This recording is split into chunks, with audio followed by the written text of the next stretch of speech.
신앙의 고백을 드리겠습니다.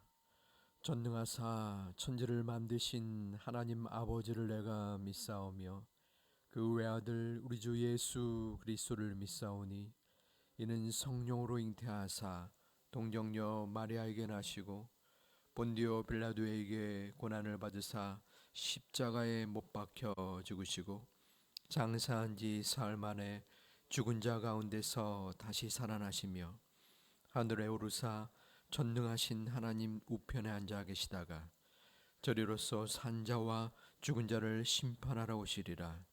성령을 믿사오며 거룩한 공예와 성도가 서로 교통하는 것과 죄를 사하여 주시는 것과 몸이 다시 사는 것과 영원히 사는 것을 믿사옵나이다.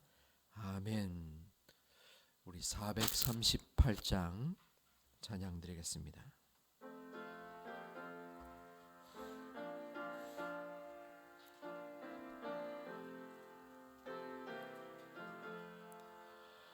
내 영혼이 은총 입어 중한 죄짐 벗고 보니 슬픔 많은 이 세상도 천국으로 하도다. 할렐루야 찬양하세.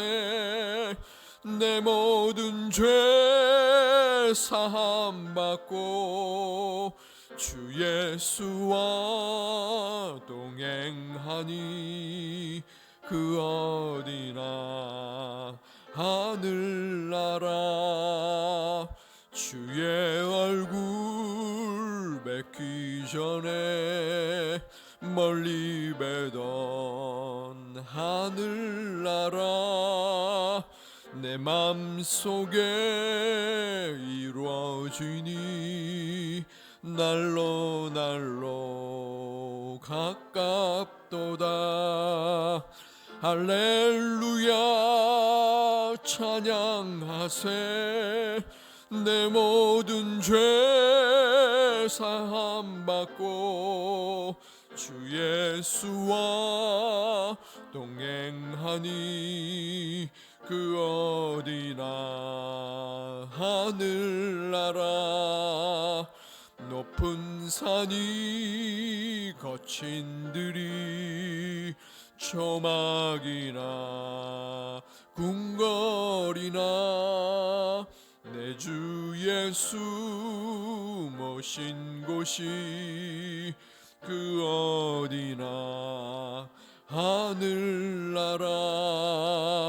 할렐루야 찬양하세. 내 모든 죄 사함 받고 주 예수와 동행하니 그 어디나 하늘나라.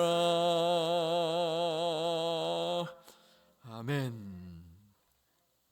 하나님 말씀 민수기 6장 말씀입니다.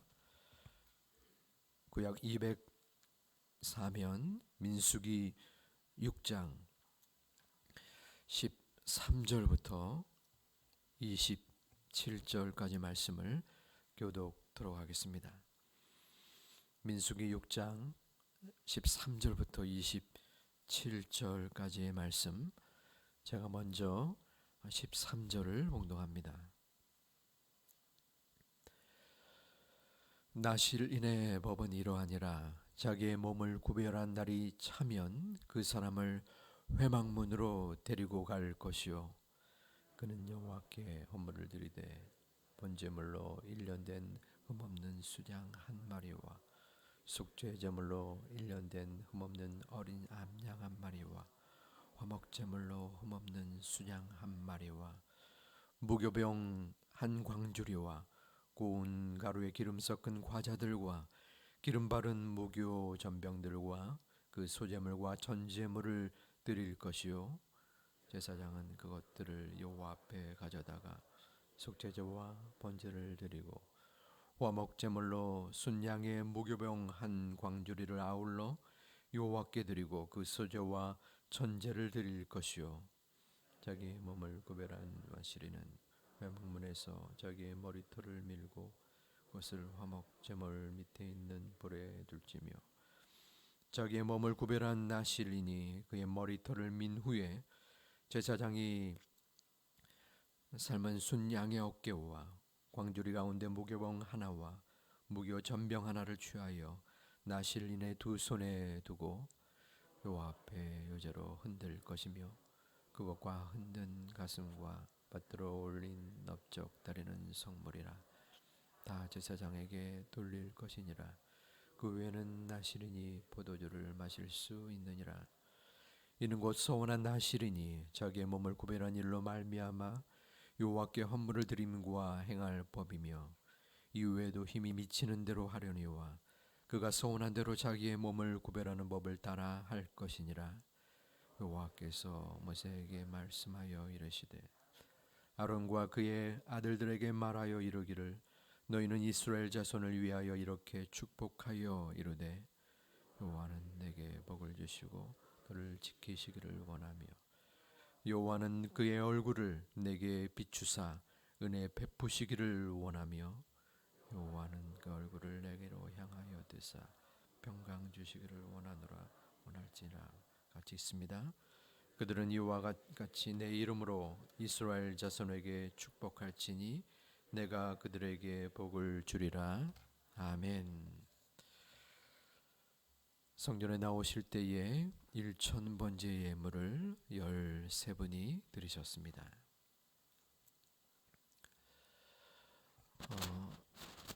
우리 고 이영권 선교사님의 장례를 위하여 어제 이유엘 선교사님과 또 이영일 장로님이 출국을 하셨습니다. 슬픔을 당한 유가족들과 장례 절차를 위해서 기도해 주시기를 부탁드립니다.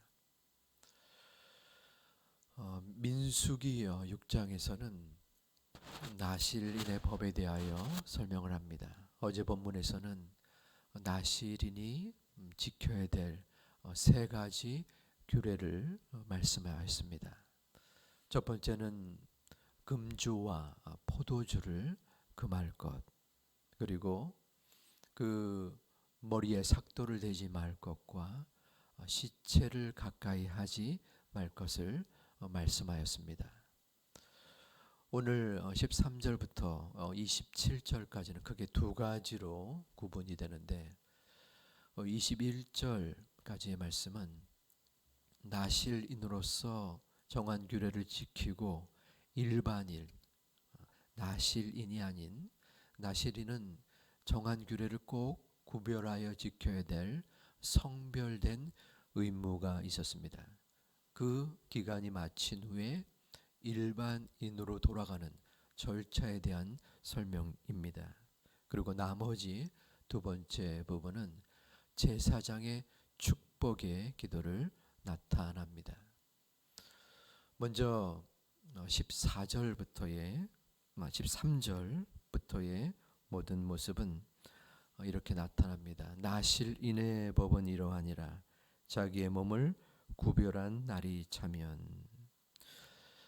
나실인의 법, 여기에서의 나실인의 법은 평생을 나신 일은으로 구별한 사람에 해당되는 것이 아닙니다. 일정 기간만 나실인으로서의 역할을 하고 일반인으로 돌아가는 사람에게 한정된 법입니다. 그 자기의 몸을 구별한 날이 차면 나실인으로서의 역할이 끝나면 다시 돌아간다라는 의미입니다. 그 나실인에 돌아가는 법에 드리는 제물이 있었습니다. 그것이 14절부터 설명이 됩니다. 이 제물은 세 가지의 제물인데 번제와 속죄제와 화목 제물입니다. 14절에는 이렇게 설명합니다. 그는 여호와께 헌물을 드리되 번제물로 1년 된 흠없는 순양 한 마리와 두 번째로는 속죄물로 1년 된 흠없는 어린 암양 한 마리와 세 번째에 화목제물로 흠없는 수장 한 마리를 드립니다. 여기서 이 번제라는 것은 자신이 하나님께 나실 인으로서의 소중한 역할을 감당한 것에 대한 감사합니다. 그리고 일반인으로서도 제가 여전히 하나님께 헌신하겠습니다라는 마음의 소망과 제물입니다. 그리고 두 번째 나오는 속죄 제물은 말 그대로 자신의 죄를 속죄하는 것입니다. 여전히 일반인으로서 나가지만 나실인으로서 제가 하나님 앞에 책임의 의무를 다할 때에 부지 중에 알지 못할 때 지은 죄가 무엇입니까? 하면서 속죄하는 것이죠.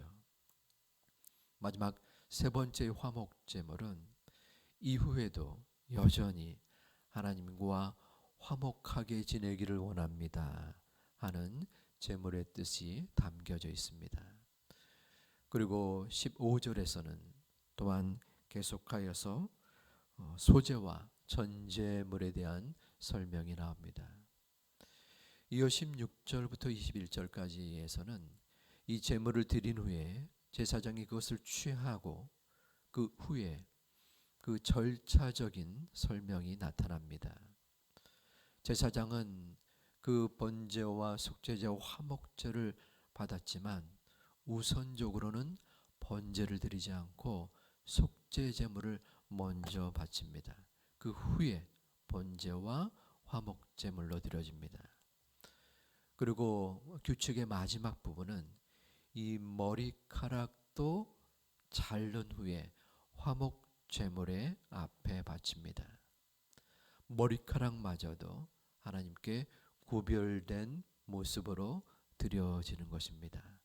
그 후에야 모든 절차가 마친 후에 그 사람은 나실인으로서의 모든 순간이 지난 후 포도주와 또 포도를 먹게 되는 모습을 취하게 됩니다. 이러한 절차를 보면서 혹시 좀 이상한 질문이 느껴지지는 않습니까? 저는 그러한 생각이 들었어요. 나실인으로서의 기한이 마친 것은 이해가 되는데 이렇게 복잡한가? 일반인으로 가는데 뭐 여러 제물 드리고 또 절차가 이렇게 진행이 되는가 하는 것에 대한 의문이었습니다. 예를 들어서 우리가 사회에서 생활할 때 회사에서의 모든 시간이 지난 후 은퇴를 하게 됩니다. 그러면 끝이죠. 뭐 은퇴의 절차 또 은퇴 후에 여러 가지 복잡한 교육과 진행이 보통은 없습니다. 왜 하나님께서는 이 나실인으로서의 시간이 계속적으로 거기에 대한 규정을 말씀한 후에 또다시 일반인으로서의 과정을 요구를 하실까? 하나님께서는 끝까지 우리에게 헌신하고 끝까지 하나님 앞에 화목하기를 원하신다는 것입니다. 저는 일생 끝까지 하나님께 충성과 헌신을 다한 한 선교사님을 우리 모두는 지금 보고 있습니다. 우리 고 이영권 선교사님은 일평생을 하나님 앞에 헌신하셨고 또 마지막 끝까지의 순간까지 하나님께 모든 것을 바치셨습니다. 어제 우리 몇번 장로님과 또 공항에 이효일 선교사님과 이영일 장로님을 배웅하러 나갔습니다. 가장 마음 아프게는 그 아들 이효일 선교사님이셨습니다. 안식년으로 지금 현재 한국에 와 계신 것이에요. 그리고 저도 몰랐는데 이용권 선교사님이 1월 달에 오시기로 돼 있으셨대요. 그래서 30여 년 만에 옷을 사셨대요. 옷을. 그 얘기를 하면서 눈물을 지으시더라고요. 얼마나 마음이 안타깝겠습니까? 우리 모두는 도대체 왜? 라는 마음의 안타까움을 지니고 있습니다. 하지만 그 슬픔 속에서도 이유엘 선교사님은 하나님의 뜻을 믿습니다. 하나님의 뜻이 분명히 있을 것을 마음에 소망합니다. 라는 말씀도 덧붙여 하셨습니다. 아마도 하나님은 인생의 마지막 가장 정점의 순간에 우리 고 박동주 선교사님과 이용건 선교사님을 부르시지 않았나 생각하게 됩니다. 우리는 마음에 여러 가지 계획을 세웁니다. 인생의 목표를 마음속에 점검합니다. 몇 살까지는 내가 열심히 일을 하고 또 언제 은퇴를 하고 또 이러한 멋들어진 인생의 후반을 세워야지. 저 또한 그랬습니다. 하지만 이러한 헌신의 모습을 다 한 후 하나님이 데려가시는 그 모습을 바라보면서 다시 한번 인생이 내 마음대로 되는 것이 아니다. 하나님이 불러가시면 하나님의 정한 때가 되면 우리는 순응할 수밖에 없다. 그 때에 우리는 받들어서 따라가야만 되는 부족하고 연약한 인생이다 하는 것을 느끼게 됩니다. 아무도 모릅니다. 누구도 자신할 수 없습니다. 나의 생이 얼마가 될지. 다만 우리는 하나님의 때와 하나님의 섭리에 그대로 따라가야 되는 부족하고 연약한 피조물일 수밖에 없습니다.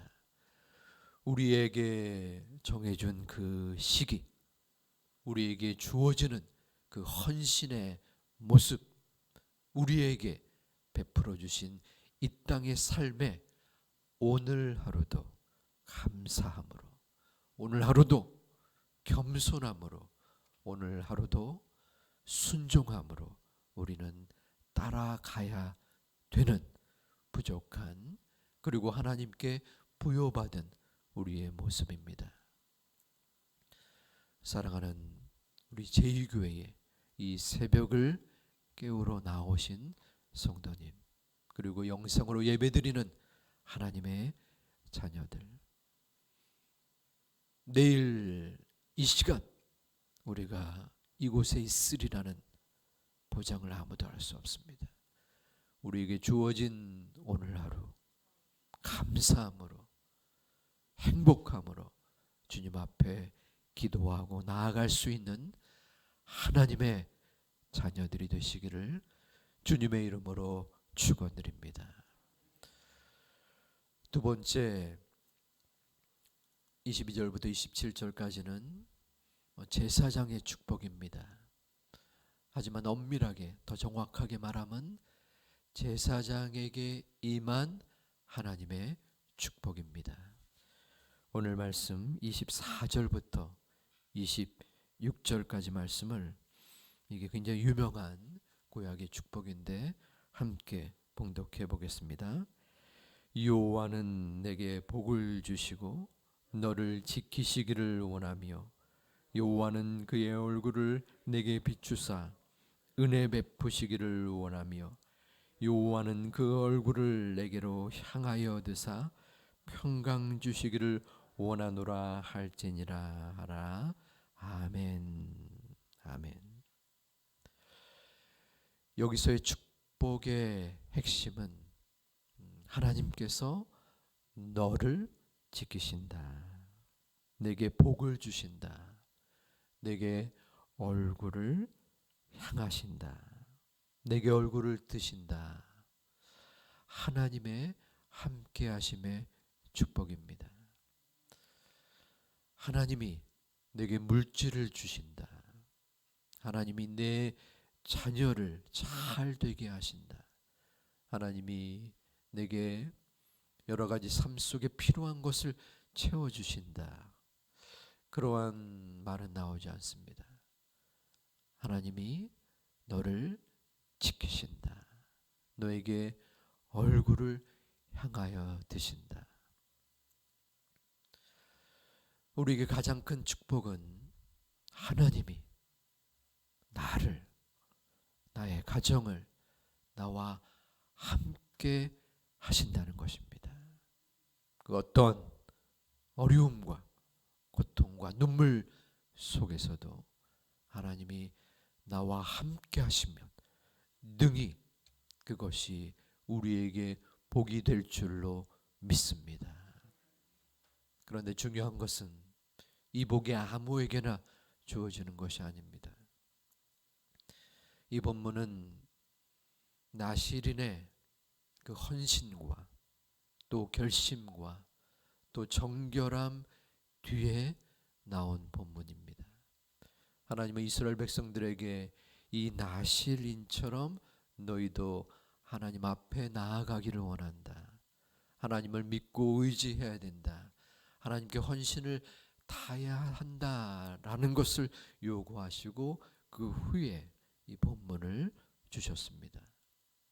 아무나 모든 사람에게 주시는 복이 아니라 하나님께 나의 마음과 나의 헌신과 나의 모든 것을 바치는 하나님의 자녀들에게 하나님께서는 내게 복을 주시는데 너를 지킬 것이다. 너의 얼굴을 향하여 들 것이다. 너와 영원히 함께 하실 거다 말씀하고 있습니다. 우리는 이 복을 받기를 원하고 소망하고 기도해야 합니다.